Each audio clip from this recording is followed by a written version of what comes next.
That there's no mics, so I'm going to speak from my chest, which isn't a problem. I talk too loud all the time. That's okay. But yeah, just a quick background on who I am, and then we'll kind of get into what specifically our club's going to be up to this semester. I think this is going to be the best semester ever, to be honest with you. We're really extending out, and I'm excited about that. So just a bit of a background. Went to Pima. There was never really any debate of where I was going because money.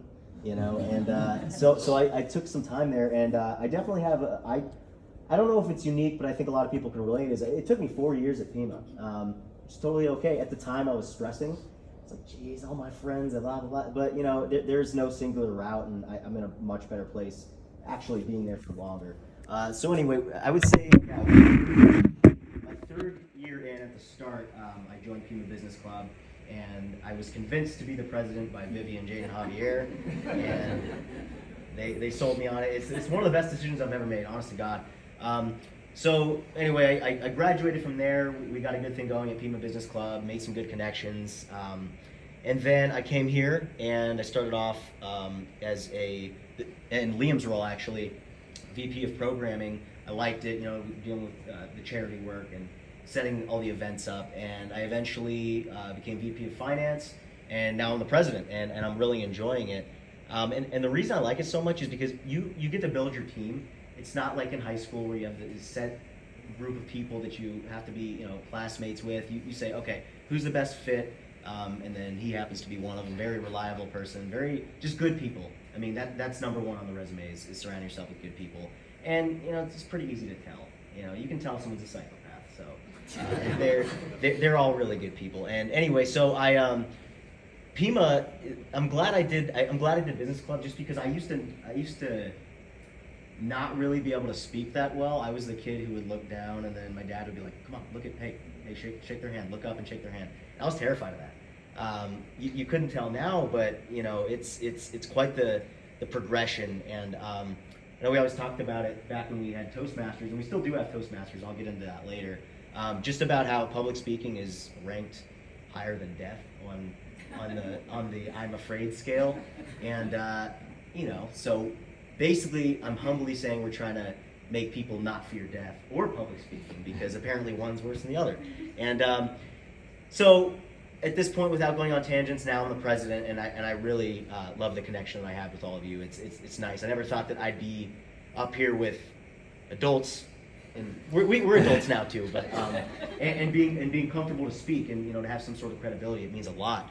But ETA, in a nutshell, its purpose is to get transfer students, not just from Pima, but mainly from Pima or even other universities, acclimate them to the environment, kind of be that helping hand, and then also just professional missions is it's quite the process, but it's a rewarding process. And the interviews that you do while you're being interviewed for the process, it's scary, but once you do that, it tends to get easier. So it's doing hard things, getting better, and ultimately we're a community. We're not just a club, and we think outside the box, and I think we do what needs to do to get things done. But more importantly, we do it ethically, and we do it as friends and as professionals. So as far as the slate on this semester's calendar, we're going to be bringing some things back that we always have. The Toastmasters, public speaking. We still have our Eller boot camp. There's the Pima one, and the Eller one, which both extremely beneficial. And we get the information from advisors, so it's 100% accurate, which is great. So we help students with that. And then we're also going to be doing more presentations like we always do, personal finance and stuff like that. And it's not financial advice, don't worry. So it's not like I'm going to tell them to invest in stock. No. It's, hey, this is a credit card, this is what it does. Basic stuff like that. I think that's important, especially at this age, because, loans can be complicated. But enough about that. But the new stuff we're bringing this semester is, everyone here is pretty familiar with like business communication class, BCom, and how intense that is the first semester. My favorite professor here is Amber Owens, and she's going to be doing just kind of a BCom workshop, and it's going to kind of entail, okay, what to expect from BCom, the presentations, tips, challenges, kind of just more practice on getting better at that public speaking, and then also just kind of how it applies to the real world, how you might interact with someone in the corporate workplace as opposed to school. But what I like about these clubs is you're essentially conducting yourself like you would in the workplace, and that's one of the biggest values of it. So that's some new stuff going on, and then we're also happy to announce the scholarship is back. I'm really happy about that. The old VP of Finance, good friend of mine, Lee, introduced that a couple semesters back, and this will be the third time we're bringing it up.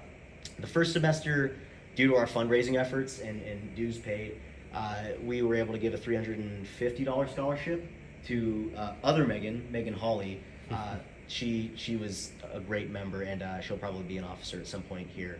And then last semester, we were able to give, we thought it'd be more beneficial to give 2 students who showed pretty much equal commitment, each like $150.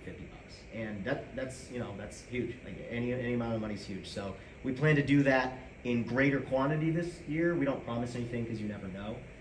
But we might as well, the sky's the limit. We don't want to cap ourselves. So we'll see what happens there. That's really it for the meetings. But as far as community involvement, we're going to be doing some community service. Make a Difference Day is coming up, and I love that event. It's really fun.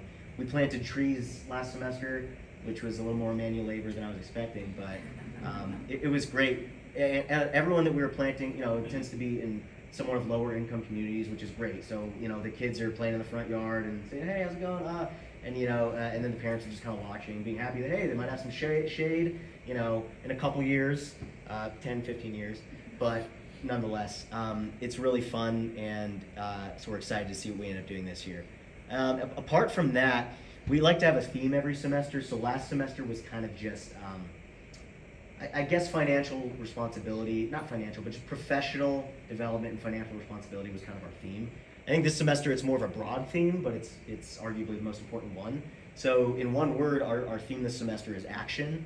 And I think because we're learning so much that why not apply it? Why not apply it now instead of waiting to go to the workplace and just kind of being a little lost? So a way that we're applying that is we're going to be doing the way the scholarship will be determined is, okay, how committed are you to the club?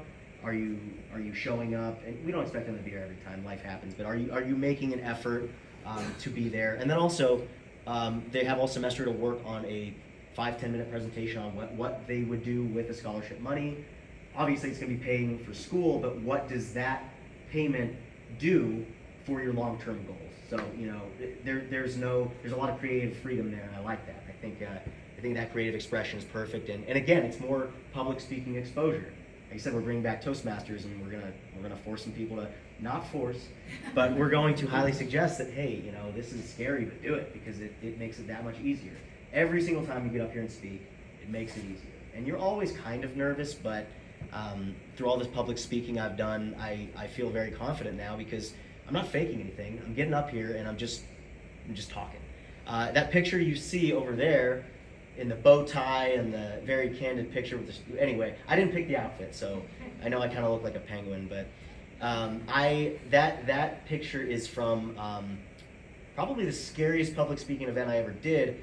I was ordained to be the minister, if that's the right terminology, for my cousin's wedding, so I actually married them, and I gave a speech later on, and 3 years ago, oh, no way, I'd be anxious for a week, but it was fun because it was just speaking. And there's really nothing to fear. So that was great, and that's just another way that I've utilized so many things from Pima Business Club and the ETA. And I could go on 10 more minutes, I'm not going to do that, but I genuinely, the gratitude I have for both clubs is immense. And then also, I just want to touch up on a few things. A very long story that I'm going to shorten. Why'd you look at me for that? Because you've heard it so many times. Okay. But yeah, so this was like back in 2020. It's such a wild story. I was in Lake Havasu City, and my girlfriend's dad, who used to be an A-10 pilot, was coming to pick us up in his personal plane. Later to find out that plane is actually nicknamed like the death plane because of the historic amount of crashes. And the reason that's relevant is when we were on the way from Havasu in the smaller airport all the way to, I believe, Santa Barbara area, we actually ended up crashing. and it was the craziest thing that's ever happened to me. Our engine like died in the middle of the air, and we tried to move over the fuel to the other tank, and that didn't work either. And I was like, oh, all right. It was pure shock, but what I like about I have a girlfriend, she's great, and that's relevant because she was in the back seat, I was in the front. I could kind of see us falling down, and she was kind of back in the seat. She has a little Shih Tzu, and she was cuddling it, so she wasn't seeing what was happening exactly, but she started to panic. I grabbed her hand, I was like, hey, it's gonna be okay. And it was just nice because when you care about something, you're kind of able to put your personal concerns on the back burner. I mean, you guys are parents. I'm not a parent yet. Some of you are, I'm sure. You obviously care about your kid or your husband or your wife or whatever more than you probably care about yourself. And it was a really big moment for me, just because I was able to be there for her. And luckily, spoiler, I lived. But we started to descend, and things were a little choppy. I was scared there. We started to descend. He's a great pilot. I mean, that's what they train you for, is those things. So he ended up gliding, and like, okay, at least we have our landing gear. Except we didn't. The landing gear wouldn't come down. So I was like, wow, this is it. And we started getting close to the ground, and granted, I think we were going about 50 miles an hour, and we ended up hitting a giant. It was in a winery. We hit in between a winery and a field, thank God. But there was this giant metal pole that took off part of our tail, and then our wing was cut up a bit from a tree, and we landed, I kid you not, probably 5 feet from another pole that would have probably ruined my face. I mean, it would have been bad. But long story short, the reason I tell this story is because I would say within the last 10 seconds of me seeing the ground, I kind of just let go, and I didn't have any regrets. I thought I was going to die. In fact, I was certain I was dying at the time, because who survives like an impact like that? But luckily, he was competent, and we lived. But in those final moments, I did let go, and everyone talks about near-death experiences. This was a little extreme. It wasn't just a car crash. It was crazy. But anyway, I guess my point is, in those final moments, I didn't have a single regret at all, none. So, and the reason for that is I'm just always trying to be a good person. I'm always trying to help people, and I think that's just the secret for life and success and happiness. And if we can promote that kind of culture for our club and for our school and community, then I don't think we're going to fail, none of us. And then, so I guess from that, I just want it to be known that we're not obviously counselors or psychiatrists or whatever, but we are there for our people, and we make that known. So this isn't some club you come in, you shut up, and you watch. No, it's interactive. If you're struggling, come to us. I've been there, because after that it was rough. It was depressing. I've definitely been at rock bottom, but I'm up now, and I think sometimes you need someone to help pick you up out of that valley that you find yourself in. So I'm really excited. I'm ecstatic, and I'm glad to have people like him on my team. So anything any of you need, I'm here for you, and I'm sure I'll need something from some of you at some point, because you guys are good at your job. So yeah, thank you very much, and I hope you enjoyed that. So thank you.